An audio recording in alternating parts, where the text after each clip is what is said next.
Salut et bienvenue dans ce nouvel épisode avec Martin Kern. Alors Martin, je ne sais pas si vous le connaissez, il le dit lui-même, il n'est pas très connu encore en France dans le milieu du trail et pourtant c'est quelqu'un qui a de très grosses performances avec notamment une victoire sur la 6000D. Il a aussi terminé 12e de l'UTMB, rien que ça. Voilà, donc c'est quelqu'un qui a un très gros niveau, il a un esprit de compétition avec un gros mental, c'est ce qu'il dit, c'est son point fort. Il a une passion pour l'ultra trail, mais c'est aussi quelqu'un qui aime se défier sur des terrains où on ne l'attend pas. Dans cet épisode, on parle de son entraînement, de sa préparation mentale. Il fait appel à un préparateur mental pour l'aider à améliorer encore ce point-là qui est très important en ultra trail, notamment, même en trail court, parce qu'il faut quand même savoir que quand on va chercher à aller au plus profond de soi, à tirer dans les jambes, à tirer la langue, à avoir le goût du sang dans la bouche, et ben il faut en vouloir, il faut avoir le mental pour continuer malgré la douleur, malgré la difficulté. Et les préparateurs mentaux peuvent aider à surmonter ces difficultés. Alors avec Martin, c'est un échange qu'on a eu qui est vraiment très sympa, très cool, en dilettante, en détente. Voilà, donc j'espère que vous allez passer un très bon moment, aussi bon moment que ce que moi j'ai passé. Donc que vous soyez en train de faire votre sortie longue, un trajet en route ou en train de faire la vaisselle ou le ménage, je vous souhaite un très bon moment. Bonne route, bonne sortie longue ou bon ménage. Bye bye, c'est parti pour mon échange avec Martin. C'est parti. Bonsoir à tous, bonsoir Martin, merci d'avoir accepté mon invitation. Comment vas-tu Martin? Ben, ça va, merci de me recevoir. Ça va très bien. Eh ben génial, avec grand plaisir. Alors Martin, tu le sais, la première question que je pose toujours dans cette émission Café Trailer, c'est que tu nous racontes ton premier trail. Alors, mon premier trail, c'était pas le plus glorieux, mais ça remonte à 2014, où sur un coup de tête, je marche pas mal au challenge.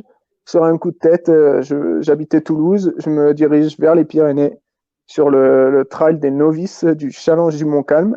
Donc, aujourd'hui très connu par le fameux marathon du Mont-Calm et puis par la Pika Pika. Et donc, j'ai découvert un univers de fou, donc des gens passionnés, une orga passionnée, des montagnes super belles à proximité de la ville. C'était vraiment une belle découverte et c'était quand même 23 km. Je crois que j'ai mis 3h30. Je m'étais accroché à la première féminine qui m'avait battu. Donc, j'ai fait deuxième féminine. Et un souvenir de fou. Le lendemain, voilà, comme j'étais déjà en train de me réentraîner. L'année d'après, j'ai fait le marathon du Mont-Calm. Donc, voilà, c'était une des plus belles découvertes de ma petite carrière. Alors comment t'en es venu à t'inscrire à ce trail? Qu'est-ce qui t'a donné envie d'accrocher un dossard pour la première fois? Alors, je suis ingénieur de formation et à cette époque-là, je bossais en bureau beaucoup sous forme saisonnière, donc à très forte charge de travail. Donc, tous les mois, on va dire, j'étais 15 jours, j'étais vraiment la tête sous l'eau et j'avais ce besoin en sortant de ces 15 jours de respirer l'air des montagnes. Et j'allais de plus en plus donc dans les Pyrénées, m'entraîner. J'avais pas la caisse, je faisais 90 kilos à cette époque. C'était après une grosse période étudiante, on va dire, intensive. Donc voilà, j'ai redécouvert les montagnes, j'avais envie de passer du temps là-haut. Et donc j'ai vu le trail, j'ai vu que ça me plaisait. Bon, j'ai fait quand même 10 ans d'athlé avant, je connaissais un peu mon corps, mais voilà, mon corps, qui avait ses capacités qui étaient complètement pas performantes, quoi. Donc il a fallu que je me remette dedans et petit à petit, ça crée, comme on dit, des endorphines et la passion est revenue. Donc ouais, à fond. Et du jour au lendemain, voilà, un soir, je me suis dit, là, il y a un trail, allez, je vais voir ce que je peux faire. Et donc, la passion est venue. Alors quand t'étais ado, enfant, t'étais plutôt dans une dynamique sportive ou t'étais plutôt pas trop sport, plutôt les études, la lecture, c'était quoi ton mode de vie? Alors, je pense que le plus gros problème de mes parents, c'est que j'étais intenable. J'étais pas capable de rester à bouquiner tranquille au coin du feu. Non, j'étais plutôt tout le temps dehors. Même eux, c'est eux qui m'ont incité, hein, on va dire. J'étais bercé au pied des parois des Calanques de Marseille pendant qu'ils grimpaient. Donc, vraiment dès le plus jeune âge, j'ai été directement introduit dans cet univers de la montagne et de la nature. Et donc, j'ai fait à 7 ans. D'ailleurs, c'était sur un des premiers trails de Champagny-en-Vanoise où j'avais vu mon cousin courir catastrophe, arrivé au bout de 20 km, les jambes démontées. Je voyais les gens, il y en avait, ils s'étaient balafrés, ouverture d'arcade, l'autre démis l'épaule à la descente du refuge du plan d'égout. Là, ça m'a traumatisé. Je me suis dit, mais c'est génial ce truc. Et l'année d'après, à 7 ans, donc j'avais 7 ans, mes parents m'ont inscrit à l'école d'athlétisme et donc j'ai fait toutes mes classes d'athlétisme, du cross et jusqu'à à peu près 18 ans, quand je suis rentré en classe préparatoire pour intégrer les écoles d'ingénieurs, là j'ai un peu stoppé le sport, on va dire. Et, euh, et voilà, mais j'ai toujours eu cette passion de la course à pied, ça c'est clair. Et t'avais quel niveau quand tu étais en école d'athlé et que tu faisais du cross, donc du coup plutôt des courses rapides. Ça a un petit peu changé depuis, on pourra en reparler. On pourra en reparler. T'avais quel niveau à cette époque-là? Alors je pense que j'ai toujours été un peu doué dans les sports. C'est vrai que je me souviens pas vraiment tout jeune, mais j'ai eu une période c'était quoi, poussin, minime, cadet, junior, où j'étais dans le top 3 régional, on va dire, sur les crosses. Après, je suis passé plutôt sur du décathlon. J'aime bien être un peu, quoi, je suis polyvalent, donc j'aime bien un peu toucher à tout. Et donc, j'ai fait pas mal de décathlon. J'ai fait du 110 mètres haies. Après, j'ai fait du 400 mètres. Et bah, voilà, après, je me suis arrêté pour les études. J'ai fait plutôt du windsurf, beaucoup plus de ski. Et voilà, maintenant, le trail, ça regroupe un peu tous ces sports. Donc, c'est top, quoi. Ouais, c'est vrai que le trail a l'avantage de nous amener un petit peu dans nos retranchements, au bout de nos limites. Et je le disais donc du coup tout à l'heure, tu t'es maintenant penché vers le trail et même l'ultra trail.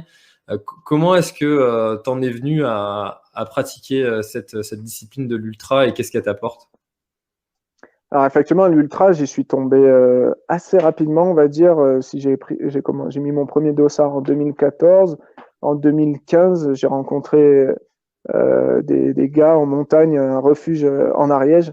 Donc Nahu Alpacera et toute la clique. Nahu Alpacera, c'était Monsieur l'Ultra à l'époque. Il a gagné l'Andorre, il a gagné plusieurs courses mythiques et donc, moi, j'étais en pleine hippo, en fin de sortie, je croise les gars, ils m'offrent un coca.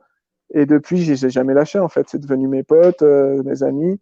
On a eu l'année d'après, il tentait le Tour des Géants. Voilà, il a gagné plusieurs fois Euphoria, donc c'est une course en binôme sans balisage en Andorre, bon, qui n'existe plus malheureusement, mais c'était vraiment une source d'énergie et de motivation incroyable. Donc, lui, parmi tant d'autres, après, j'ai découvert vraiment l'ultra par moi-même en Nouvelle-Zélande. Donc, en 2016, je me suis inscrit à mon premier ultra, 160 km, où ça faisait que 2 ans vraiment que je recourais.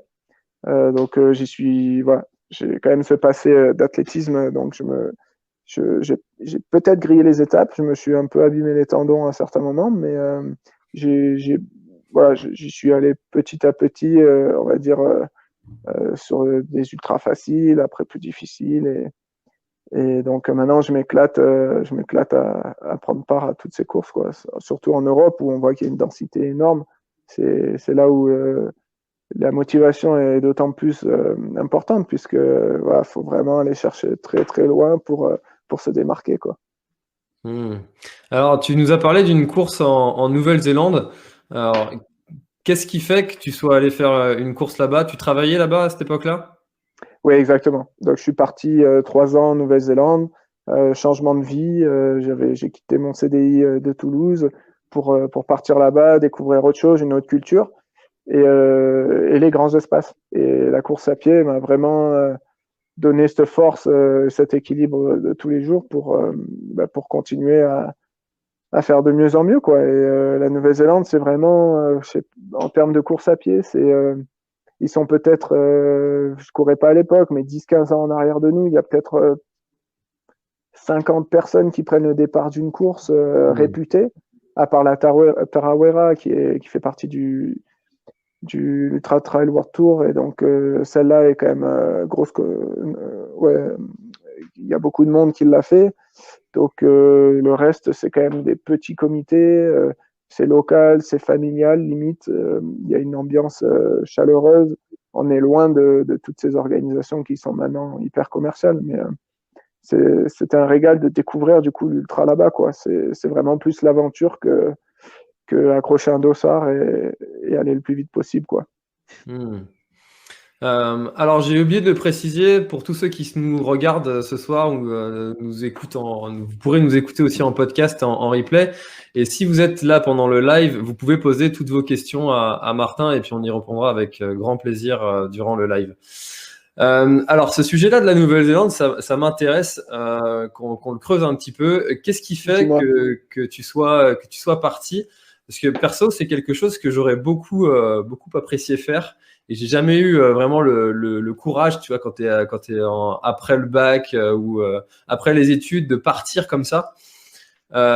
Qu'est-ce qui t'a donné vraiment cette force et cette envie d'y aller et d'aller découvrir un autre pays? Alors effectivement, moi j'avais déjà 24 ou 25 ans, donc j'avais déjà un appart, quoi. J'avais acheté un appartement à Toulouse, j'avais déjà une vie, on va dire, sur Toulouse où je m'étais implanté avec un CDI. C'était clairement après dans mon job, c'était intéressant, mais j'avais plus ou moins fait le tour en fait de mon poste. Je me voyais pas forcément évoluer dans cette entreprise-là, et donc à cette époque-là, j'avais vraiment envie de partir à l'étranger, faire vivre une autre aventure, on va dire. La Nouvelle-Zélande, c'était toujours resté dans un coin de ma tête, même si c'est à l'autre bout du monde.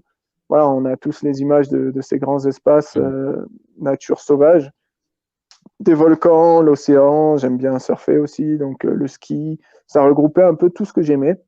Et donc, j'ai pas été déçu là-bas. Après, c'est sûr que c'est une culture complètement différente. Il y a des bonnes choses, des moins bonnes choses. Mais effectivement, je pousserai tout le monde à un jour, moins de 30 ans, on a cette opportunité d'avoir des visas working holiday, comme on appelle, donc qui permet de bosser, de voyager pendant un an. Après, moi, j'ai eu la chance d'être sponsorisé et trouver un emploi stable. Mais c'est vrai qu'il faut le faire, quoi. Ça permet de se rendre compte qu'on est bien en France, quoi. Hmm.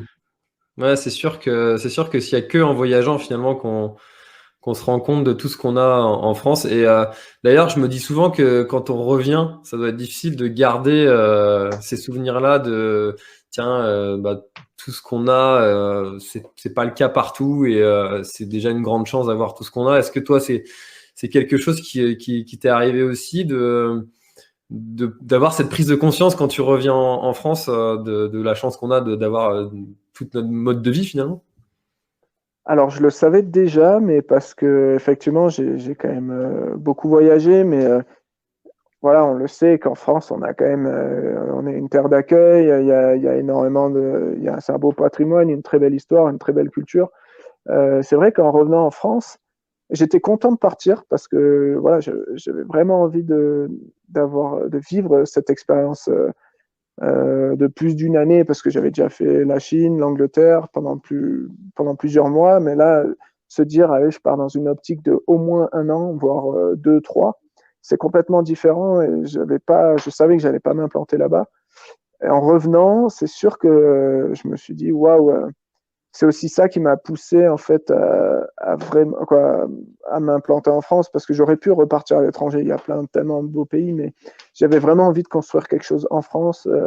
Je suis d'ailleurs revenu dans la vallée qui m'est chère, en Val-Louise, dans le pays des écrins, et c'est clairement là que j'avais envie de m'implanter. Après, c'est sûr qu'économiquement, avec mon travail, c'est pas forcément simple de pouvoir s'implanter ici. Mais bon, je suis pas très très loin maintenant. Je me suis mis sur Grenoble, donc entouré des montagnes, et pas n'importe quel massif. Donc on est vraiment bien là-bas aussi. Donc, mais c'est sûr que le voyage m'a montré que on était très très bien en France. Voilà, on est râleur, mais c'est pour qu'on ait encore mieux, quoi. Mais c'est quand même top. Ça, en fait, on n'est pas râleur, on est perfectionniste. C'est ça que tu veux dire? Voilà, c'est ça. On est pas râleur, on est perfectionniste. On est déterminé et perfectionniste. C'est pour ça qu'on fait des systèmes toujours plus complexes, toujours plus différents, toujours plus chiants. Voilà, toujours plus innovant. Voilà, innovants. Voilà, c'est ça. Euh, Alors, tu l'as dit, tu as un travail d'ingénieur donc dans la vie de tous les jours, si je puis dire. Mm. Euh, Est-ce que c'est quand même un métier qui prend du temps pour avoir quelques ingénieurs autour de moi? Je vois que c'est des gens qui font souvent des heures un petit peu à rallonge. Comment est-ce que tu arrives à conjuguer l'entraînement pour l'ultra trail, surtout la ultra trail de haut niveau, parce que on peut faire de l'ultra et puis ne pas s'entraîner tous les jours plusieurs heures, et on peut faire de l'ultra en recherchant la performance, et ça c'est ton cas. Euh, comment est-ce que tu arrives à conjuguer vie professionnelle et vie sportive et aussi vie personnelle aussi, parce que ça rentre dans l'échiquier aussi, hein. Alors effectivement, c'est pas tous les jours facile de tout mêler, mais moi j'ai une grosse facilité en ce moment, c'est que je travaille pas. C'est que aujourd'hui je suis sans emploi, bah, je suis en recherche d'emploi.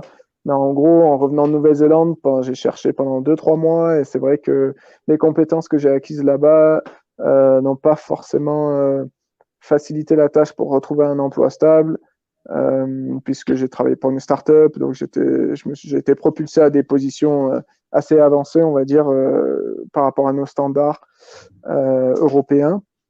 Donc pendant quasiment un an, j'ai pas travaillé, donc j'ai fait beaucoup de montagnes, beaucoup de sports, et là dernièrement, donc toute l'année dernière, j'ai travaillé en support d'un projet logistique. Et donc, effectivement, j'avais la chance que mon employeur soit quand même assez conciliant sur mes charges d'entraînement et mes déplacements. Donc, ça l'a fait, mais c'est vrai que c'était lever 6h30, 7h, coucher 22h. Bon, ça, on va dire, c'est assez commun. Mais entre-temps, il y avait 7h, 8h de boulot et 3 heures d'entraînement, quoi. Pas tous les jours, mais c'est vrai que c'est une vie à 200%. J'ai pas encore d'enfants, donc ça se gère, mais c'est vrai que pour ceux qui ont des enfants, c'est quand même, je pense, encore un degré au-dessus. Et je me considère bien chanceux, donc j'en profite à fond en ce moment. Donc voilà. Bah, après, je suis en train de chercher un boulot et c'est vrai que je suis pas regardant pour l'instant sur un trois quarts temps, un mi-temps, mais si c'était un temps plein, 50 heures, ben, ça m'obligerait à réduire mes temps d'entraînement, peut-être à faire plus de qualitatif plutôt que quantitatif. Ça, Mhm. je suis un gros boulimique de l'entraînement dans le sens où je m'entraîne pas pour m'entraîner, je fais un peu de fractionné forcément, parce que là, je m'aligne sur des courses un peu plus intenses. Donc, moi, ce qui me plaît, c'est être en montagne, si c'est ou être sur le vélo ou être sur les skis. Donc, ça demande du temps.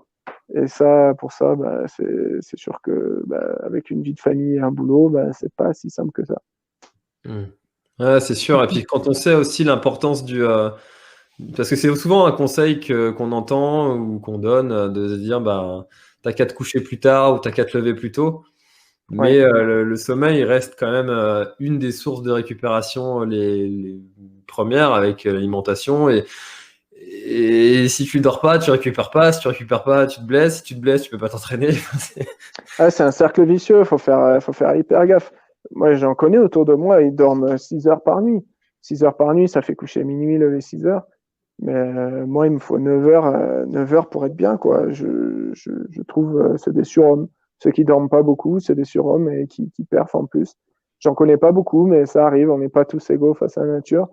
Mais je sais que moi, si à 22 heures, je suis pas couché, le lendemain, ben, je suis inutile, quoi. J'ai même pas envie d'aller en montagne, quoi. Ça sert à rien d'essayer, quoi. Après, il faut vivre, hein. Je veux dire, des apéros qui tardent un peu plus.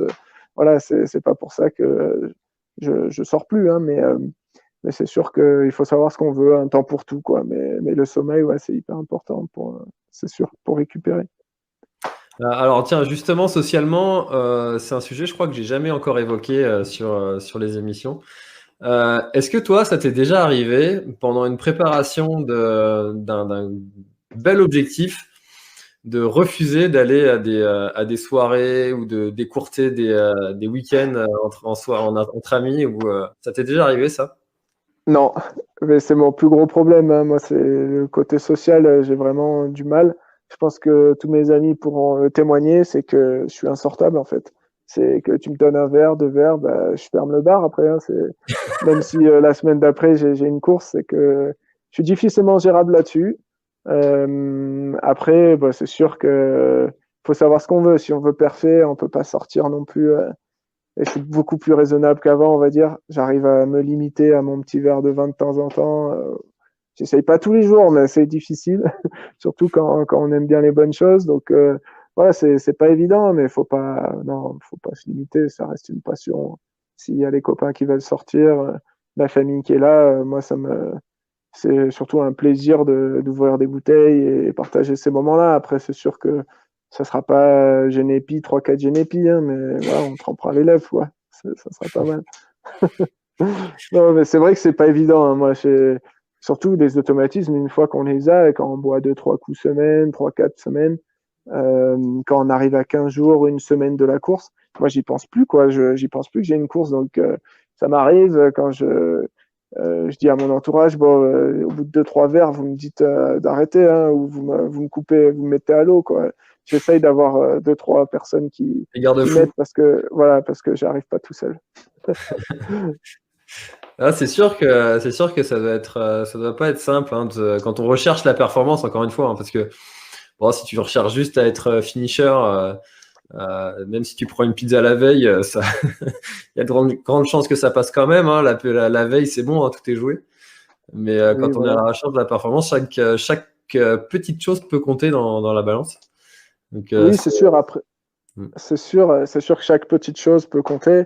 Après, j'en connais qui comptent le gramme, les millilitres de boissons qui prennent pour optimiser, on va dire, la performance. Après, dans l'ultra ou en trail, je pense que oui, il y a la performance, il y a une aptitude physique, mais il y a surtout un gros mental à avoir. Moi, je sais que si je me suis amusé avec les copains avant, avec la famille, à boire des coups, à être content, à pas être bridé, parce que pour moi, c'est aussi ça, être social et profiter de la vie.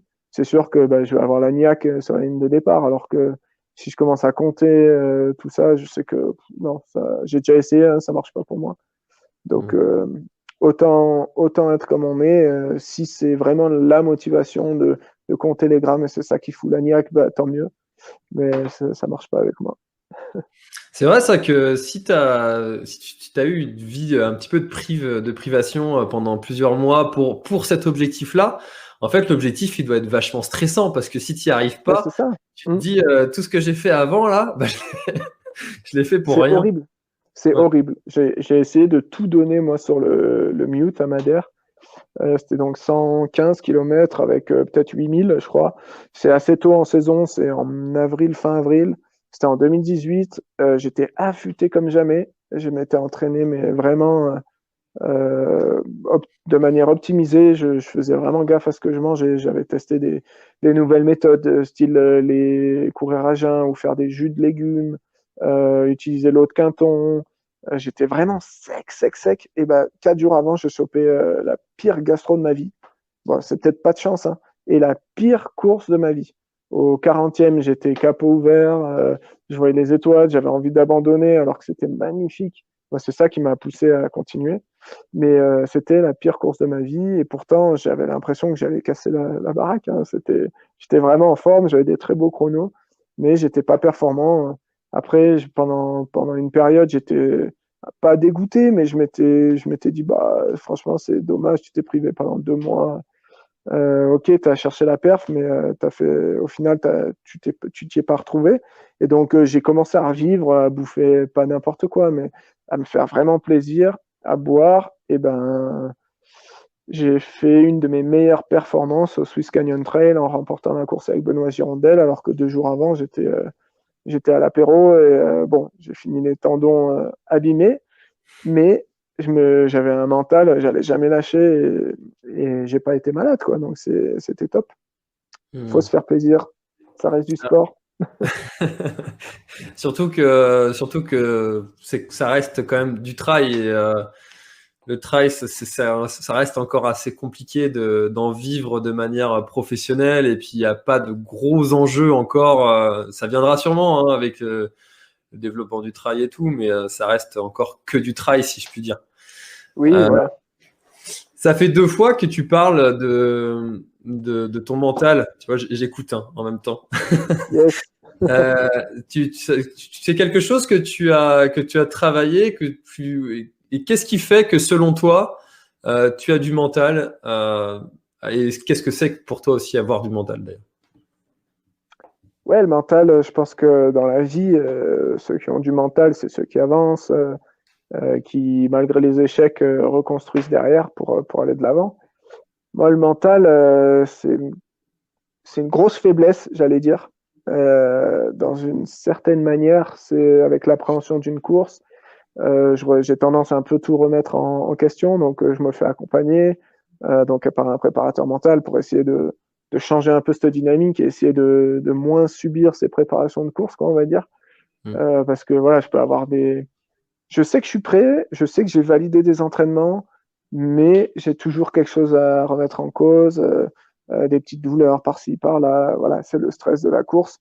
Mais au final, c'est nul parce que ça bouffe toute la semaine d'avant, quoi. Donc ça sert à rien.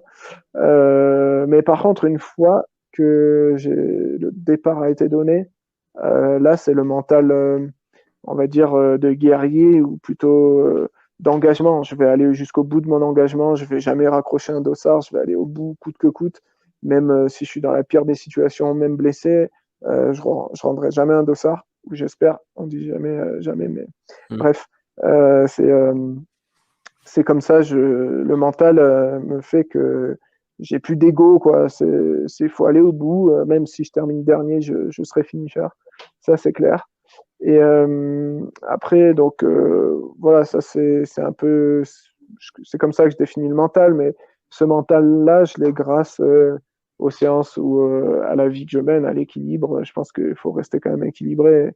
Et si on est équilibré, on n'a pas de pensée noire, moins de pensée noire, on est sûr de ses challenges, on est certain de ses capacités aussi. Donc voilà, faut y aller petit à petit, se connaître et pas avoir non plus des objectifs trop gros. Faut y aller pas à pas. C'est sûr que demain, si on me disait tu t'inscris ou on t'inscrit au Tour des Géants, ouais, là, je pense que j'aurais un peu peur parce que je suis pas prêt à faire 300 bornes.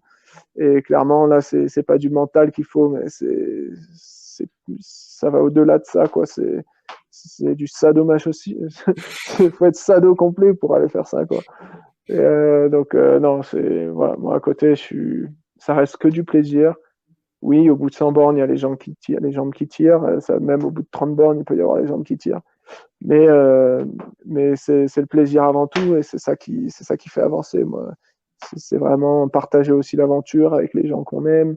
C'est, c'est ça qui fait aller jusqu'au bout, quoi, au bout de ses engagements. Ça fait Ah, franchir les caps. c'est un vrai sujet, ça, le mental. Et moi, je suis convaincu que c'est la discipline qui va percer dans les années à venir. On a connu l'essor de l'entraînement, comment on s'entraîne, ça c'est bon, on commence à connaître. Mmh, Même s'il y a plusieurs écoles, hein, qualité, quantité, on en a parlé. mmh. Euh, il y a aussi la nutrition qui remporte un franc succès. Et maintenant, on voit de plus en plus apparaître la préparation mentale.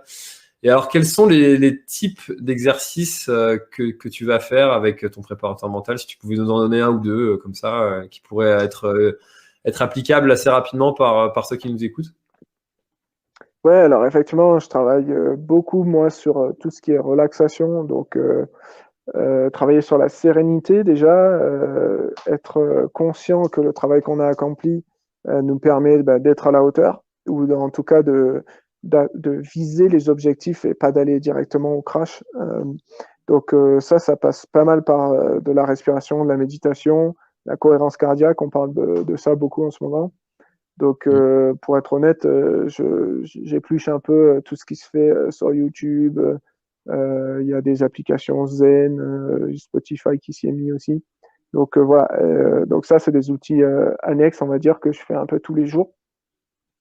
Il faut pour moi, ça a été dur que ça devienne une routine. Mais maintenant, c'est ancré. Je le fais. Je me prévois un petit créneau avant d'aller dormir, juste de relaxation. Ça, c'est pour la partie sérénité, apaisement, on va dire, parce que j'ai tendance à être un peu nerveux. Et sur la partie visualisation, donc en fait, en ultra, celui qui ira le plus vite, c'est plutôt celui qui aura le moins de défaillance. C'est comme ça qu'on peut le définir un petit peu. C'est comment identifier les erreurs que j'ai pu faire dans le passé et essayer de les visualiser en faisant différemment et les tournant d'un côté positif. Donc, c'est se remémorer les échecs, et essayer de se les imaginer d'une manière différente et de toujours garder un petit côté positif. Et ça c'est s'en souvenir au bon moment aussi quand on se retrouve dans ce problème-là. Un coup de moins bien, par exemple, ou une déshydratation. On a imaginé, on a testé aussi à l'entraînement comment ça pouvait mieux se passer et on met ce protocole-là en place. Et en course, tout de suite, c'est un déclic positif. On sait qu'on est très mal, mais ça peut passer. Ça peut être un peu plus long à passer, mais ça passe toujours. Donc, c'est vraiment toujours rester dans ce côté mental. Ouais, c'est terrible, hein. C'est dur. J'y arrive pas encore. Je suis pas l'expert du tout. J'ai encore des grosses défaillances. Mais, euh, mais voilà, je le teste un peu tout le temps à l'entraînement, sur la fatigue. Et c'est vrai que ça marche plutôt bien, ouais. C'est toujours construire sur les échecs ou plutôt se remémorer ce qui a pu marcher aussi. Par exemple, et moi j'ai beaucoup travaillé sur une arrivée de l'UTMB où je me suis vraiment retrouvé dans un petit côté euphorique où bah, j'étais complètement en euphorie, quoi. J'étais en extase totale alors que j'avais passé une course, mais horrible, horrible, horrible, horrible. Du départ jusqu'au 20e, j'étais à peu près bien, mais du 20e au 170e, j'étais horrible. Et ce qui m'a fait tenir, c'était mon entourage qui était présent à ce moment-là, et de repenser à tout mon parcours, quoi. Et donc ça a été compliqué, et d'arriver sur Chamonix, cette place du Triangle blindée avec tout ce monde. Ouais, j'ai fait 12e, hein, j'étais pas premier, mais pour moi, j'avais gagné mon pari et c'était, voilà, comme j'aime bien dire, je pouvais arrêter ma carrière, j'avais eu ce que je voulais, quoi. C'était pas forcément gagné, mais c'était arriver au bout de moi et être complètement satisfait, quoi. Et ça Hmm. passe par des petits exos comme ça, mentaux, de prépa mentale. Mais c'est vrai que c'est complètement contre-intuitif ce côté la forme va revenir. Tu vois, quand tu te dis je suis parti pour 170 km, je suis au 20e kilomètre, ça va déjà pas. Ah, Qu'est-ce qui va se c'était passer, dur. quoi? Ouais. Ah ouais, là j'en rigole, hein, mais tout mon entourage, toute mon équipe d'assistance, à chaque fois, quoi, ça n'a pas été forcément une belle aventure, si, parce que tout le monde, au final, était content de vivre ça, mais j'étais pas bien, donc ils le ressentaient. J'arrivais pas à me remonter le moral, ils n'arrivaient pas à me remonter le moral. Donc, ça n'a pas été une partie de plaisir, quoi. Après, voilà, c'était un peu ma première grosse course. J'avais peu d'expérience. Je sais que maintenant, voilà, le Grand Raid, c'est beaucoup mieux passé. Même si j'ai eu des coups encore plus durs, j'ai réussi à les surmonter d'une autre manière. Donc voilà, l'ultra, je pense que les plus grands, comme François, Kylian, Xavier, ils ont 15 ans, 10, 15 ans d'expérience. Moi, avec mes 2, 3 ans d'expérience, je suis un petit joueur, quoi. Donc, je suis pas étonné qu'ils soient aussi forts. Oui, c'est des monstres, c'est des machines, mais rien n'arrive sans travail. Donc, voilà, faut continuer à persévérer. Moi, je me fais un peu plaisir, un peu en revenant sur des distances un peu plus courtes, mais c'est sûr que là, à la fin de l'année, j'aurai certainement des belles échéances pour me tester à nouveau. Et c'est ça que je trouve ça trop cool en ultra, c'est que on se découvre à chaque course, quoi. C'est juste dément, quoi. On sait même pas si on va arriver au bout, quoi. Moi, si, je sais que je vais arriver au bout, mais je sais pas dans quel état, quoi. Ouais. Bah, c'est vrai que C'est je suis terrible. un peu pareil sur ce côté quoi qu'il arrive, même si c'est en marchant tout du long, j'irai au bout, je mettrai le temps Ouais, qu'il faudra, mais j'irai. c'est ça. Mais par contre, c'est vrai que c'est assez frustrant ce côté, la forme baisse et on sait pas quand ça va revenir, et ça peut durer, quoi. Ça peut durer très longtemps des fois. C'est clair. Et ça peut durer très longtemps. Il faut savoir se remettre en question, adapter son rythme, se dire que, effectivement, rester positif, quoi. C'est clair. Moi, après, ce qui m'a vraiment fait un déclic quand même, c'est que je croyais que j'étais vraiment au fond du trou et que j'ai vu De Walter, donc l'américaine qui était première de l'UTMB et Mm. qui était en train de vomir. Et là, je me suis dit, ah ouais, il y en a une qui est un peu plus mal que moi. Et donc, à partir de ce moment-là, je me suis dit, bon, allez, t'arrêtes ton cinéma, t'as mal, tout le monde est mal, en fait. Donc, allez, pars. Et donc, voilà, des fois, il y a des petits déclics comme ça, ou peut-être penser à ceux qui n'ont pas la chance de faire ce qu'on peut faire. C'est très mental, quoi, hein, et ça se travaille. Donc, je t'invite à travailler ça à l'entraînement. Bah, c'est vrai que ça, c'est vraiment une question que je me suis souvent posée. Tu sais, on dit souvent le mental, tu l'as ou tu l'as pas. Bon, ça, moi, je suis pas d'accord avec cette phrase-là. Pour moi, ça peut vraiment se travailler, s'acquérir avec le temps. Mais pourquoi est-ce que certaines personnes, je vais pas dire de base, sans avoir fait d'exercice particulier avec des préparateurs mentaux ou des psychologues, en ont, et pourquoi d'autres en ont pas? Si on devait dire t'en as ou t'en as pas, même si je pense qu'on a tous une graduation de Oui, mental, voilà. Mais c'est vrai que ça, c'est un truc que j'ai travaillé sur moi, de savoir pourquoi est-ce que j'avais cette base-là de mental, qu'est-ce qui a été dans mon vécu, dans mon histoire, pour que j'arrive avec ce niveau-là de mental par rapport à d'autres ou par au rapport commun des mortels, ouais. Mm. à... C'est un travail qui peut être intéressant pour chacun de faire, je pense. Ah, je suis complètement d'accord. Je pense qu'on est, encore une fois, pas tous égaux là-dessus. Le mental, il y en a qui ont un mental de cacahuète, je sais pas comment on peut dire, mais qui abandonnent très rapidement. Il y en a d'autres, ils iraient jusqu'à se faire mal pour terminer sur ce à quoi ils se sont engagés. Mais je pense que effectivement, ça se travaille comme tout. Je pense que j'allais dire 20% du boulot. Je pense c'est sur le mental. Après, moi, je connais des gars très très forts qui ont une prédisposition, qui sont mentalement très très costauds sans le travailler. Franchement, je suis hyper admiratif. C'est pas mon cas, et donc j'ai mis attelle pour combler un peu ce trou, quoi, cet écart. Voilà. Ok, ça marche. Bah, c'est vrai que c'est un bel objectif de travailler ce point-là quand on sait l'importance qu'il a en ultra, encore une fois. Mm. Alors, je le disais tout à l'heure, vous avez la possibilité de poser toutes vos questions à Martin si vous voulez. Et il y a Fleur qui demande quel est l'ultra que tu as trouvé le plus marquant émotionnellement? Alors, l'ultra que j'ai trouvé le plus marquant émotionnellement, je pense que c'est l'UTMB, effectivement, malgré le fait que c'est pas forcément une course qui me vendait du rêve à la base. C'est quand même, de par la technicité du terrain, de par les sentiers qui sont utilisés, ça reste quand même un sentier très roulant. On est en montagne, certes, mais on n'est pas dans une montagne sauvage comme on peut l'entendre, soit ici dans le pays des écrins, soit dans plein d'autres massifs. Mais ce qui m'intéressait, c'était vraiment d'aller me confronter, on va dire, à l'élite mondiale, on va dire, même si on sait que pas tous les meilleurs coureurs sont à ce moment-là sur cette course. C'est quand même un plateau très relevé. J'avais Dossard 72. Donc, par ma cotation ITRA, j'ai fini 12e. C'était juste comme si j'avais gagné l'UTMB, quoi. Hmm. Donc, émotionnellement, ça a été très fort. Et malgré le fait que j'ai pas hyper kiffé ma course, quoi. J'ai fait énormément d'erreurs. Et voilà, mais j'ai été derrière, on va dire, les grandes stars. J'en ai doublé certaines. J'ai couru avec certaines autres, et j'ai beaucoup appris. Et émotionnellement, ça a été hyper fort. Ouais. Donc, malgré le fait que l'UTMB, c'est la course, il y a des pour, des contre, ça reste quand même émotionnellement celle qui m'a le plus marqué, quoi. Hmm. Ah, c'est sûr, ça doit faire bizarre hein, de doubler des personnes qu'on pense meilleures que nous. Ça doit donner des ailes un petit peu ce sentiment-là.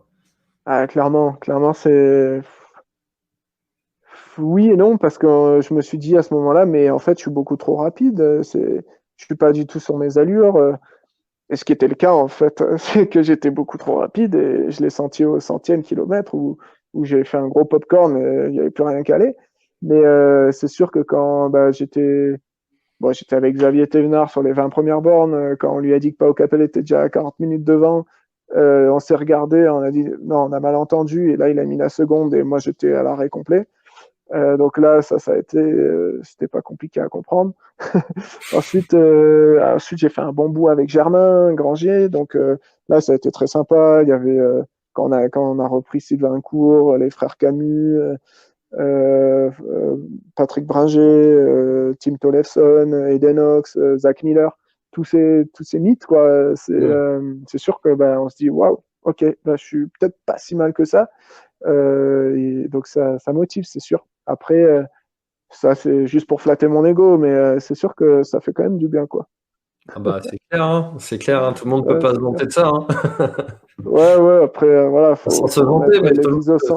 c'est pas dans l'effet d'armes de tout le monde, ouais. Voilà, après, faut garder l'église au centre du village, hein. Quand en mute, j'étais vraiment pas bien, je me fais doubler par De Walter, Cathy Scheid, Audrey Tanguy.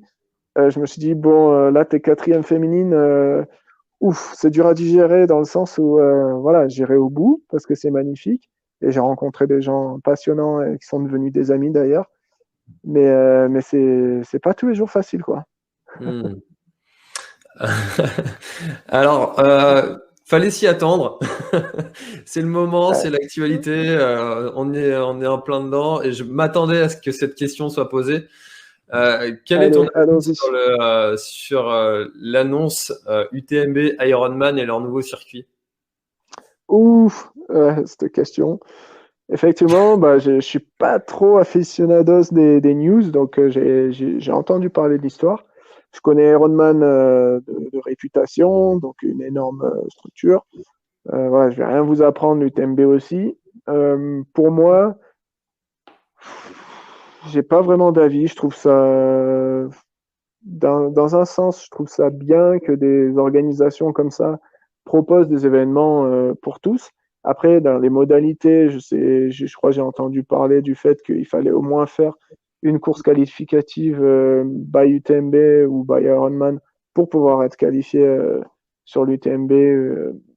Donc ça, les modalités, c'est sûr que si on va vers l'élitisme et que la professionnalisation, c'est trop dommage parce qu'on sait que le trail, c'est une grande famille et que ça marche aussi parce qu'on est tous passionnés et qu'on est content de boire une bière à l'arrivée tous ensemble. Et moi, je suis pas forcément pour la professionnalisation parce que effectivement, de ce fait-là, éthiquement, je trouve que c'est ce qui fait notre force, c'est qu'on est tous à se rassembler à la fin d'une course. Après, c'est bien qu'ils proposent quelque chose parce que la Fédé ne le fait pas forcément. Après, encore une fois, je suis pas au courant de tout. Ça reste un business.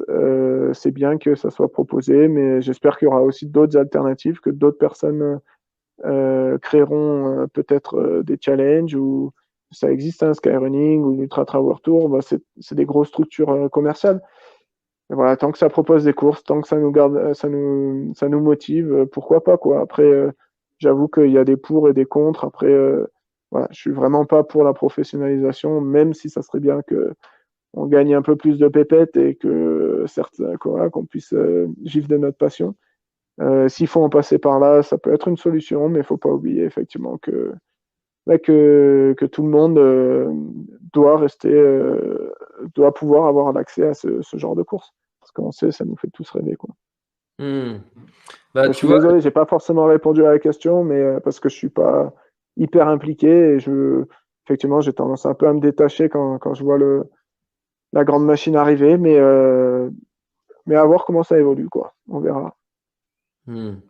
Je suis bien content que ce soit pas à moi qu'on pose la question parce que j'aurais été incapable de répondre. J'ai pas encore d'avis tranché C'est sur ce difficile, hein? sujet-là. J'ai la Ouais. balance qui est d'un côté. Après, je me dis ouais, mais il y a des arguments de l'autre aussi. Enfin, j'ai vraiment du mal à me faire un avis sur ce sujet-là et c'est pas un sujet simple en tout cas. Ça Non, c'est. après, moi, pour rebondir là-dessus, j'avais beaucoup d'a priori sur l'UTMB, sur la grosse machine. Pour être honnête, c'est hyper carré, hyper structuré, et ça a été un plaisir de courir sur cette course, d'avoir été encadré. C'est tellement pro. D'accord, on paye. D'accord, c'est cher. Mais en même temps, ouais, il y en a, c'est le rêve de courir cette UTMB. Euh, et je trouve ça vraiment pro ce qu'ils font, le boulot qu'ils amènent. Je trouve ça d'un excellent niveau. Et ça, je pense qu'il faut leur tirer notre chapeau parce que il y en a très peu qui sont de ce niveau-là. Après, oui, c'est commercial et c'est pas ouvert à tout le monde. C'est dommage. Mais pour ça, il y a plein d'autres courses magnifiques qu'il faut promouvoir à côté aussi, quoi. Bah, tu vois, ce que tu viens de dire, c'est exactement ce que Catherine Poletti, que j'ai reçue il y a quelques mois, Ouais. elle disait, ben, nous, on produit un événement qui est hyper qualitatif. On Mm. fait vivre un vrai événement aux gens. Si vous avez envie de le vivre, venez. Si vous n'avez pas envie, il y a plein d'autres courses magnifiques à faire. Exactement. Exactement. Ben moi, je suis hyper content de l'avoir vécu parce que ça met des standards et ça, c'est quand même un mythe. Mais je serais extrêmement. Voilà, je pense pas que je le recourrai un jour parce qu'il y a tellement d'autres courses auxquelles je pense tout de suite. L'échappée belle, la Pika Pika, ELS 2900. Bon, il n'y a plus l'Andorra, mais il y en a plein d'autres. La Hard Rock. Bon, voilà, on a tous nos petites courses préférées. Là, je citais que les grosses, quand même des grosses usines, mais voilà, il y a plein d'autres courses et il faut se faire plaisir. Il y en a pour tous, quoi. Hmm, exactement. Voilà, allez, hop, sujet clos. Allez, on tourne la page. Alors là, on n'en a pas encore parlé, mais d'ici alors quelques semaines, si je me trompe pas, dans 2 semaines, tu as donc un trail qui est prévu en Italie, donc 37 km. Pourquoi t'être engagé sur un trail de courte distance, même si pour certains ça reste un objectif fort pour dans leur vie, hein, remettons encore une fois l'église au centre du village. Mm. Pourquoi t'être engagé sur une course rapide alors que tu as plutôt un profil d'ultra trailer? Qu'est-ce qui t'a motivé à aller faire cette course-là? Et si tu peux nous en parler un petit peu plus d'ailleurs. Ouais, alors là, je suis en pleine période d'affûtage parce que c'est samedi, donc dans 2 jours et demi, dans Ah 3 jours. ouais. Ouais, donc voilà, ça arrive vite. Pourquoi je reviens un peu à mes premiers amours, quoi. Quand j'ai commencé l'athlé, c'était pendant les écoles d'athlé, c'est 3 à 4 séances semaine avec d'intensité. On va vraiment chercher à pousser le corps à la performance. Et c'est ce que je retrouve un peu sur ces formats plus courts où l'intensité est extrême, quoi. Pour moi, du coup, du passer du randonneur, on va dire, rapide à côté athlétisation, on va dire, au milieu des gars qui tournent très, très, très, très fort en vitesse sur des parcours très cassants. Moi, j'ai un petit goût de reviens-y, on va dire, et je trouve mon pied, en fait, avec ce petit côté adrénaline, à pousser à fond dans la machine et à avoir des sensations, surtout en descente, parce qu'à la montée, je peux vous dire que je suis pas dans les premiers. Donc, ouais, à la descente, j'ai des vraies sensations et waouh, à l'arrivée d'une course, ouais, je suis blindé d'adrénaline et c'est ça que j'aime bien en fait. Et j'avais un peu, à un moment donné, voilà, j'étais allé vers l'ultra parce que j'avais envie de passer du temps en montagne, d'être bien en montagne, de trouver un certain équilibre. En ultra, c'est pas la randonnée non plus, hein, c'est pas ce que je veux dire, mais c'est beaucoup moins intense. C'est sur la durée, Hmm. c'est le côté mental. On va chercher plus loin, c'est presque une introspection. Alors que sur du court, on réfléchit même pas, il n'y a pas d'introspection. Sinon, sinon il y a plus d'effort. Il faut tout donner, d'être direct. Et c'est ça que j'aime bien, quoi. Donc, je m'étais dit, ouais, je suis un coureur d'ultra, mais en fait, pourquoi pas un peu varier les plaisirs, quoi. Et donc, je m'y suis remis avec le ski, alpinisme notamment, à faire des intensités, à trouver ouais, côté performance en montagne. Et c'est vrai que ça m'a plu. Et là, j'ai même hésité à faire une saison, on va dire, Skyrunning ou Golden Trail Series. Donc là, je vais me tester. Bon, il y a un plateau digne du marathon du Mont Blanc sur cette course de 37 bornes. Parce qu'il y a David Emanini, Thibaut Barognan, Kevin Vermeulen, Felberg, pardon. Voilà, il y a du très très haut plateau. Il y a le Team Salomon France, on va dire. Il y a ces championnats aussi italiens. Donc autant vous dire que effectivement, il va y avoir du popcorn en l'air et l'ouverture de capot. Donc moi le premier, je pense. Mais voilà, j'ai envie d'aller me péter les guibolles et voir un peu comment est la forme, quoi. C'est surtout ça. Peu importe le classement. Ok, donc si je résume, c'est un petit peu pour le challenge aussi de tester Ouais, sur quelque exact. chose où on t'attend pas. Exactement. Voilà, j'avais fait les Mathésins, 25 km 2000. C'était donc Skyrunning France ou international peut-être même. Donc Tranchant l'avait remporté. Bon, je suis à 20 minutes, mais je fais 9e et j'ai quand même joué avec des gars spécialistes, quoi. Bon, ils ont 10 ans de moins que moi, mais c'est pas grave, je me suis vraiment amusé. Et effectivement, ouais, à l'arrivée, j'avais les jambes démontées et j'avais pris du plaisir, quoi, d'aller au bout de moi. Donc voilà, je me suis un peu frotté les épaules sur ultra avec le gratin de l'ultra trail. Là, j'ai envie d'aller voir un peu avec le gratin de la distance marathon, voir ce que ça peut faire. Après, je vais pas jouer, hein, je suis pas prétentieux à ce point-là. Mais voilà, c'est une course contre moi, un challenge, voir ce que je suis capable de faire. Et dans le futur, on verra, hein. Si j'ai moins de temps parce que je reprends un boulot, j'ai une vie de famille, va bien falloir s'adapter. J'aurai peut-être plus le temps de faire que de l'ultra. Donc voilà, il faut prendre du plaisir là où on peut. Ouais, c'est vrai que des personnes comme Antoine Guillon qui arrivent à faire de l'ultra toute leur vie, il n'y en a peut-être pas beaucoup, du Ouais, moins à haut peut-être pas niveau. beaucoup. Il n'y en a pas beaucoup. Après, il y en a, c'est leur dada, hein. Même François, il pourrait perfer sur du 20, 30, 40, mais j'en suis persuadé, vu comme il perf en ski alpinisme. Après, lui, son truc, c'est l'ultra. Ouais, ça s'explique pas non plus, hein. Alors, comme tu parles de François, j'en profite pour afficher un commentaire qui est aussi tout d'actualité. Petite parenthèse, François, pour Sylvain Cusso. On en parlait un petit peu en off de cette victoire de Sylvain Cusso avec Manon, devant François Daen. Toi qui connais François, qu'est-ce qui a bien pu se passer? Alors, je le connais pas si bien que ça. Je sais que c'est une énorme machine, pour l'avoir vu. Je pense qu'il a eu des gros soucis. Après, c'est un amoureux de l'aventure. Il a voulu aller quand même au bout, mais je pense que tous les feux étaient montrés rouges, quoi. Ça allait pas du tout, j'imagine. Il a fait un premier stop dans la nuit. Moi, je pense qu'il y a un gros pépin, je sais pas, je peux pas l'expliquer à sa place. Après, c'est beau qu'il soit allé au bout. Il a quand même pris la troisième place, donc il a fait une petite remontada.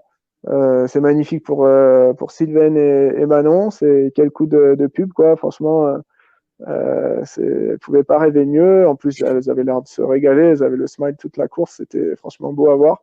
C'est vrai que ça donne envie, en plus, toutes ces images de course et surtout dans de tels paysages. Après, ben, j'espère qu'il se remettra bien. J'espère que c'est pas trop grave. J'espère que c'est pas le Covid pour lui. Parce que c'est vrai que des coups de chaud comme ça, c'est jamais agréable. Mais bon, je lui fais confiance. Lui, il a un sacré mental. Donc, il va nous revenir encore plus fort. Un petit élixir de Beaujolais et puis on n'en parle plus. Bing! Voilà, c'est tout ce qu'il sait faire de bien. Alors tout à l'heure, on parlait un petit peu de Madère et Anaïs a une question à ce sujet-là. Est-ce que tu as profité du paysage, beaucoup de marches comme sur le Grand Raid? C'est vrai qu'on compare souvent cette course-là, le Mute au Grand Raid. Euh, Est-ce que toi, c'est quelque chose que tu as remarqué aussi, que c'était similaire ces deux courses-là? Oui, effectivement. Alors, j'étais à Madère avant d'aller à La Réunion. Quand j'étais sur place, on m'a dit Madère, c'est un peu comme La Réunion, en plus joli. Alors là, je ne vais pas me faire des potes à La Réunion. Moi, j'ai préféré La Réunion. Voilà, je me rattrape. Parce que c'est plus grand, il y a plus d'espace, il y a un peu plus de diversité. Madère, oui, j'ai beaucoup profité du paysage, vu que j'étais en galère totale. Je n'arrivais plus à courir au 40e kilomètre. Le bide en vrac, donc j'ai fait pas mal de pauses au bord du chemin, si vous me comprenez bien. J'ai profité d'un joli lever de soleil et c'est magnifique, effectivement, je vous conseille d'aller le faire. Le pays des fleurs, de la Poscaille aussi, il y a des beaux marchés, c'est magnifique. Par contre, effectivement, préparez-vous les cannes parce que les marches, elles font très très mal. C'est clair. Là, par contre, j'aimerais bien y retourner, ça c'est sûr. Mais il y a tellement d'autres pays, d'autres îles, pas très loin, on va dire, à aller explorer. Je pense aux Canaries, aux Açores, voilà, il y a au Cap-Vert notamment aussi. J'aimerais bien le Mute, c'est sûr, parce que j'ai une petite revanche à prendre. Mais je pense que effectivement, c'est une destination classe à aller visiter, ouais. Hmm. Et alors, si tu avais une course que t'as pas fait et que tu te dis celle-là, il faut que je la coche avant de passer l'arme à gauche, absolument. J'ai le temps, hein, j'ai le temps. Ah oui, oui, bien sûr. J'espère. C'est tout le mal qu'on te souhaite. Ouais, Ou alors plutôt avant d'arrêter le sport. Voilà. ouais, d'accord. Ok. Laquelle ce serait? Alors, bizarrement, j'ai pas d'objectifs comme ça qui me viennent. Oui, il y en a plusieurs. C'est vrai que en ce moment, bah, avec le Covid et tout, on a tendance à penser local. C'est sûr que autour de chez moi, bah, j'aimerais réaliser le tour des écrins, donc essayer de mettre une marque à un temps record. Donc c'est à la maison, je connais assez bien le terrain, être entouré des gens que j'apprécie, essayer de mettre un nouveau temps, ça me botte bien. Donc ça c'est vraiment quelque chose qui me motive bien. Après ça, je pense que je vais pouvoir le faire bientôt. Il y a l'échappée d'elle aussi qui me motive bien. Aussi pas très loin, il y a la Pika Pika, donc la course organisée par Nahuel Passera en Ariège et qui fait 110 km avec 11 500, je crois bien. C'est une des courses les plus dures techniques, mais c'est tellement magnifique ce coin de l'Ariège que effectivement, ça reste aussi un bel objectif pour moi. Après, oui, j'ai des grands rêves comme la Hard Rock. Il y a des courses à cocher. Pour moi, ça reste des courses mythiques. Il y a aussi l'Ultra Trail Mont Fuji. Bon, ça n'a rien à voir, hein, mais la destination, ça reste une culture aussi incroyable. Voilà, c'est des courses encore qui me passionnent. Après, comme l'année dernière, je me suis greffé sur le projet Chamonix-Briançon, donc 200 km avec Baptiste Robin et Grégoire Corner. Ça s'est fait en un post Facebook qui a circulé. J'ai vu qu'ils allaient faire ça. Je me suis dit, tiens, l'équipe Salomon, ils avaient fait ça à trois. Ils sont que deux. Je vais leur proposer de me joindre à eux. Bah, du jour au lendemain, j'étais embarqué dans l'aventure Chamonix-Briançon. Donc, voilà, je sais qu'il y a des super belles aventures qui se créent un peu du jour au lendemain. Euh, j'ai plein d'idées en tête, des dossards accrochés. Après, c'est sûr qu'il y a des courses qui ne me passionnent pas vraiment. Donc ça, je sais, celles que je veux pas faire, mais celles qui me passionnent vraiment. Je me suis pas vraiment encore penché dessus, mais voilà, chaque chose en son temps, encore une fois. Ok, ça marche. C'est vrai qu'il Ça y a donne encore des beaucoup. idées. Ah, t'as Oui, donné voilà, plein d'idées, plein d'envie à tous ceux qui nous écoutent et à moi le premier, hein. exactement. Exactement. Après, c'est vrai que je suis très fan des projets off, donc ça sera des dossards qui me passionnent. Ouais, il y en a, mais c'est plutôt des grandes traversées, des projets avec les potes qui me donnent envie. Ouais, c'est clairement plus ça aujourd'hui. Ça, c'est quelque chose que tu as accentué avec le Covid ou tu le faisais déjà avant ce genre de projet? Non, alors j'ai la chance d'être entouré de passionnés, encore une fois, qui me proposent des beaux projets. J'ai fait en 2018, donc déjà en Nouvelle-Zélande, pardon, en reprenant à la base en 2016, 2017, même 2015, j'ai quand même à chaque fois fait des petites escapades de découverte un peu longue, on va dire, plutôt en solitaire ces coups-ci. Et en revenant en France, donc retrouver Nahuel, encore une fois, qui m'a proposé d'aller faire Bob Graham, donc en Angleterre, dans le Lake District. Donc le Bob Graham, pour ceux qui connaissent pas, c'est une boucle de 110 km avec 8000 aussi, et ça monte pas très haut en altitude, mais là en ce moment il y a des photos qui recirculent encore comme sur les genoux dans le GIF. Donc on a eu des conditions dantesques, de la neige, du soleil, de la pluie, de la neige, du grêlon, du vent, ça a été horrible. Sauf qu'on a été les premiers Français à finir en moins de 24 heures. Ça a été une énorme, une énorme émotion à l'arrivée de boucler ça avec un de mes meilleurs amis. Et donc ça m'a vraiment boosté encore à partager ces aventures. Et je pense que ouais, les offs, c'est ce qui me passionne. Et donc, Chamonix-Briançon en 2019, en 2020, pardon. Donc, ouais, cette année, j'espère pouvoir faire un tour des écrins entouré. On verra ce qui peut se faire. Et essayer d'au moins avoir un projet off par an, ça serait cool, ouais. Ça serait vraiment top. Hmm. Ça, c'est un bel objectif, hein. Ouais, C'est quelque chose que je me suis mis aussi comme objectif de faire une traversée, un off, un projet de grosse rando ou un truc comme ça, c'est ça. pour varier C'est un petit ça. peu le travail à Dossard. Ouais, exactement. Et ça permet en plus de choisir vraiment son itinéraire, d'accéder à une liberté, on va dire, d'expression encore plus grande, quoi. On n'est pas là à suivre des fanions. On va peut-être faire un tracé, le mettre sur une montre GPS pour être sûr de pas trop s'égarer et pas s'emmerder trop. Mais c'est vrai que ça permet de vraiment construire, en fait, un objectif qui nous est cher et avec les gens qu'on aime et sur un parcours qu'on aime. Donc c'est ça que je trouve génial en fait, c'est qu'on est complètement libre de faire ses choix, alors que sur une course, bah, si tu te trompes un chemin, tu as loupé le balisage, bah, voilà, t'es plus libre, quoi. Faut que tu rattrapes ton retard et tu as raté ta course, quoi. Donc, alors Bien que sûr. sur un projet off, bah, tu te trompes, bah, tu le vois et tu reviens, et bah, c'est pas très grave, quoi. C'est ça aussi, c'est la liberté, quoi. Alors, je rebondis parce que j'ai été un petit peu mal poli de la part de la personne qui nous a mis en relation et ton introduction de ta montre GPS me fait une transition toute faite. On est Dis-moi, mis en relation par Coros oui. et quelle était la découverte de Coros avec Martin comment est-ce que vous vous êtes rencontrés et quel a été votre partenariat ensemble? Alors, effectivement, moi, ça fait 1 an et demi, voire presque 2 ans que j'ai signé chez Coros. Donc, c'était donc directement avec le distributeur France, plein d'envie de créer une équipe, de créer un team, d'avoir une identité forte d'un groupe présent dans l'élite du trail et pas que, parce que cette année, on peut voir qu'il y a un team ambassadeur et élite qui a triplé de volume.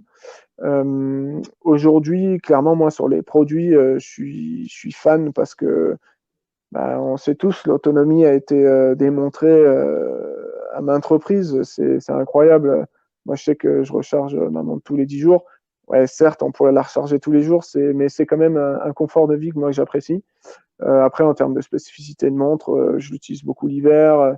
Elle est facile d'utilisation. On peut personnaliser les cadrans. C'est précis en termes de GPS. Franchement, c'est du beau matos. Après, je pense que tous les constructeurs proposent du matos. Il faut voir les affinités qu'on peut avoir avec certains. Moi, ça se passe bien. On verra par la suite, quoi. Hmm. Ouais, c'est sûr. Enfin, comme toi, j'en ai pas utilisé des tonnes, mais du moins celles que j'ai fait l'affaire, fait le boulot. Et pour les Ouais. hops, ça tient tout du long. Donc ça, c'est Mm. déjà un bon point. C'est tout ce que je recherche moi finalement. Non, bah, c'est ça qui est hallucinant, c'est que ça reste précis. Moi, je sais que sur la traversée Chamonix-Briançon, donc 200 km, on a mis un peu moins de 32 heures. J'étais à la trace GPS, donc sur le petit cadran avec la flèche qui indique où aller. Pendant 32 heures, j'avais encore 18% de batterie à la fin. C'était juste dément, c'est un problème en moins, quoi. C'est sûr que j'ai eu dans le passé, sur Bob Graham, on a utilisé 3 montres, quoi. On était obligé. Et encore, on a eu des problèmes de précision entre différentes marques. Donc voilà, là, c'est un souci en moins. Oui, on a encore une fois de plus un peu plus assisté, mais c'est pour notre confort et je suis content de l'avoir. Et je suis content de savoir que ça te plaît aussi. Bon après, encore une fois, moi j'en ai pas utilisé 1000, hein, donc j'ai Oui, pas non, une mais ça grosse reste du très expérience à bon ce sujet-là. matos.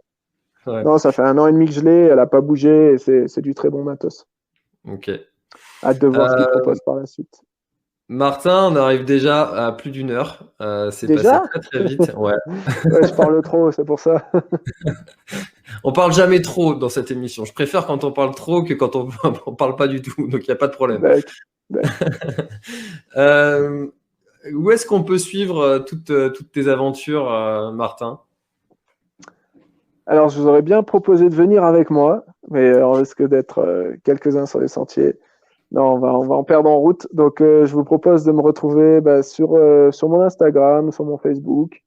Voilà, c'est un peu bateau, mais c'est là où j'essaye d'être le plus réactif possible et j'essaye de vous partager mes plus folles aventures. Après, voilà, je suis très dispo. Vous pouvez aussi me retrouver au Travail des Écrins, donc le 19 juin. Comme je te disais en off au préalable, donc on a eu l'accord de la préfecture pour avoir 500 coureurs par jour. Donc, les 1000 sélectionnés ou les 1000 qui se seront inscrits, je serai présent, je serai là, on pourra échanger. Après, je serai dispo aussi à l'Arc'teryx Academy, l'événement montagne de mon sponsor à Chamonix, premier week-end de juillet. Donc encore une fois, là, j'animerai des trails, des ateliers trail, pardon, donc des petites sorties trail avec des conseils par-ci par-là, et des soirées, donc événements avec des films. On pourra discuter autour de ça, j'espère autour d'un verre, si on peut. Et puis aussi, ça sera même avant, du 11 au 13 juin, je serai à Bourg-Saint-Maurice sur le Winter Film Festival, où là aussi, donc, en plus de visionner des films, j'animerai des ateliers trail. Donc, j'espère vous voir nombreux à ces événements. Et d'ici là, ouais, j'espère que vous portez tous bien pour qu'on soit en forme sur les sentiers ensemble.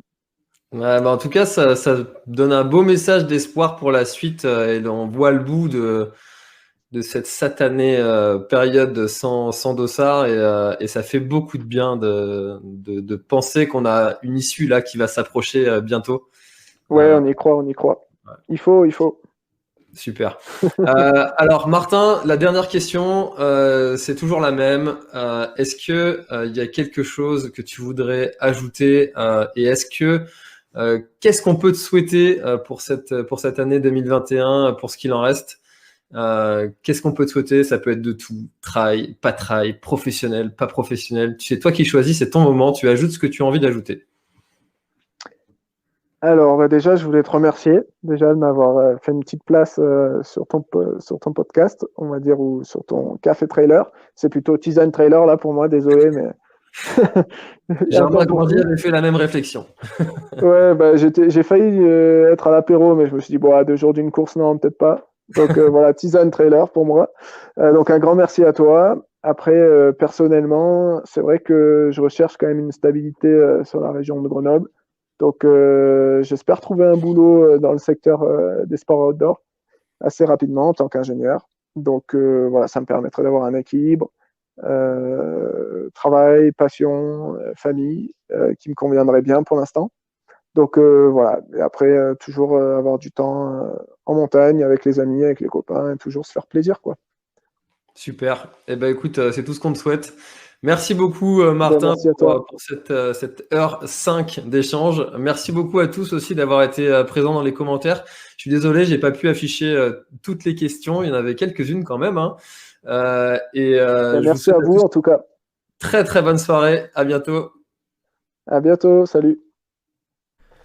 Et voilà, c'est la fin de cet échange avec Martin. J'espère vraiment qu'il vous a plu autant qu'à moi. Si c'est le cas, eh ben écoutez, n'hésitez pas à le partager, à le faire savoir, parce que encore une fois, c'est ce qui m'aide le plus à faire connaître le podcast et cette émission Café Trailer. Alors il faut savoir que j'ai vraiment de grandes ambitions pour cette émission, pour inviter des invités toujours plus prestigieux, même si là, on est quand même sur une série d'invités qui ont quand même un sacré bagage derrière eux. Et donc c'est vraiment encourageant pour la suite. En tout cas, moi je prends toujours beaucoup de plaisir. Et là, ça s'enchaîne vraiment super bien cette émission Café Trailer. Il y a toujours de très grands invités. Et j'ai vraiment bon espoir que ça continue ainsi pour plusieurs années. Voilà, c'est annoncé. Donc j'espère que vous êtes en train de m'écouter peut-être en 2045. Je ne sais pas, peut-être, on ne sait jamais. Écoutez, je vous souhaite à tous une très très bonne journée, très très bonne soirée, très bonne continuation de sorties longues ou d'entraînement. Voilà, donc n'hésitez pas, encore une fois, à noter l'épisode s'il vous a plu, 5 étoiles sur Apple Podcast ou sur votre application de podcast et à aussi partager cet épisode en story en me taguant la planète Trail et je vous repartagerai. Allez, très très bonne sortie. C'était François et Martin. Bye bye.